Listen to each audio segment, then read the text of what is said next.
ಸಾಯಿರಾಮ್. ನನ್ನ ಮುದ್ದಿನ ಮಗುವೆ, ನಿನ್ನದೊಂದು ಆಸೆಯಿದೆ ಎಂದು ನನಗೆ ತಿಳಿದಿದೆ.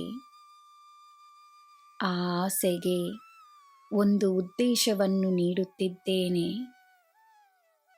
ಅದರಿಂದ ನಿನಗೆ ಮಾತ್ರವಲ್ಲ, ಎಲ್ಲರಿಗೂ ಒಳ್ಳೆಯದನ್ನು ತರುತ್ತೇನೆ.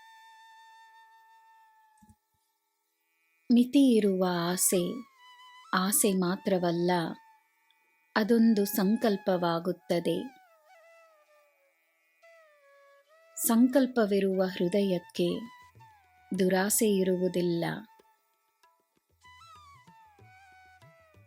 ದುರಾಸೆ ಮತ್ತು ಅಸೂಯೆ ಮನುಷ್ಯನಲ್ಲಿ ಹೆಚ್ಚಾದಾಗ ಚಿಕಿತ್ಸೆಯೇ ಇಲ್ಲದ ಕಾಯಿಲೆಗಳ ಹಾಗೆ ಆ ವ್ಯಕ್ತಿಯನ್ನೇ ತನ್ನ ವಶಕ್ಕೆ ತಂದುಕೊಳ್ಳುತ್ತದೆ.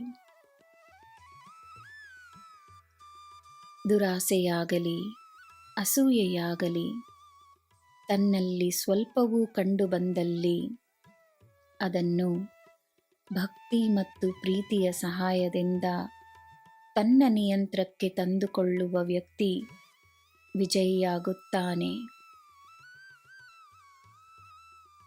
ಮನುಷ್ಯನಿಗೆ ಇಂತಹ ನಕಾರಾತ್ಮಕ ಭಾವನೆಗಳು ಸ್ವಾಭಾವಿಕ. ಅದನ್ನು ಮೀರಿ, ಅದನ್ನು ಸೋಲಿಸಿ, ಅದರ ವಶದಿಂದ ಹೊರಗೆ ಬರುವವನು ಮಾತ್ರವೇ ಅಸಾಧಾರಣ ಶಕ್ತಿಯನ್ನು ಪಡೆಯುತ್ತಾನೆ.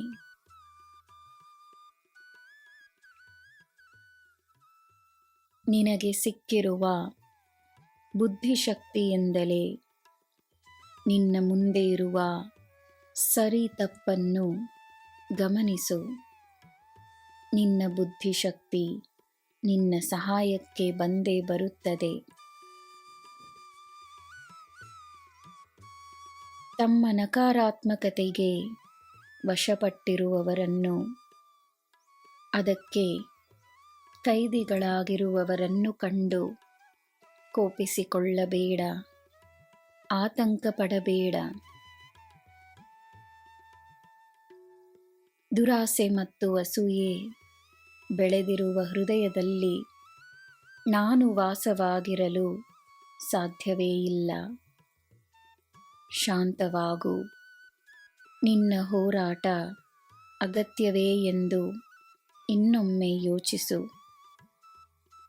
ಆಗಲೇ ಸೋತು ಹೋಗಿರುವ ವ್ಯಕ್ತಿಯನ್ನು ಸೋಲಿಸುವ ಅಗತ್ಯವೇನು?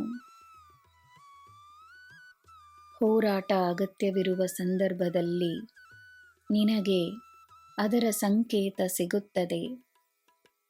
ಸಂಕೇತ ಮಾತ್ರವಲ್ಲ, ನನ್ನ ಬೆಂಬಲವೂ ಇರುತ್ತದೆ. ನಾನು ನೋಡಿಕೊಳ್ಳುತ್ತೇನೆ. ಈಗ ನೀನು ನಿನಗೆ ಹಿತವನ್ನು ತರುವ ಕಾರ್ಯಗಳಿಗೆ ನಿನ್ನ ಗಮನವನ್ನು ನೀಡು. ನನ್ನ ಮಗುವೇ, ನಾನಿದ್ದೇನೆ.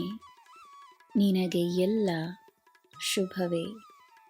ಜೈ ಸಾಯಿರಾಮ್.